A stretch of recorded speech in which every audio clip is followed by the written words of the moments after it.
अवांजी समातुन ताईं radio voice of Sindh London. तोजा उमर मल ईद सासा सोई वरती सूमरा वही बेचारन इसरी खुशी खरीद फिकन कया शहीद मारू मंज बली ये त कड़ियूं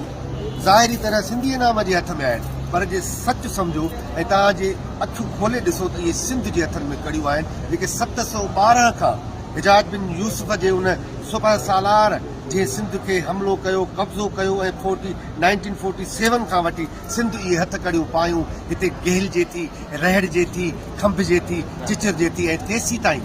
जेसीं ताईं हलाली पुट छिरक भरे हिन निभागी निंड मूं न उथंदा तेसीं ताईं वतन तेसीं ताईं हिन सिंध जी इज़त ईअं ई लुटजंदी रहंदी ऐं ईअं ई असीं खमजंदा चिचरजंदा रहंदासीं ऐं जेपल वतन जा वारिस हलाली पुट उथी बीठा उन वक़्तु न ही ज़ंजीर रहंदा न कोट रहंदा न बंदूक भरदा रहंदा। मां हिन वक़्तु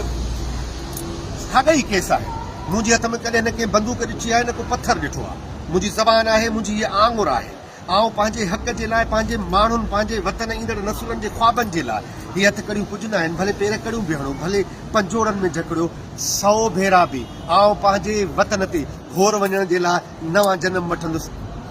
भले तव्हां केतिरियूं बि सख़्तियूं कयो सभु सहंदासीं। जीए सिंध जीए साईं जी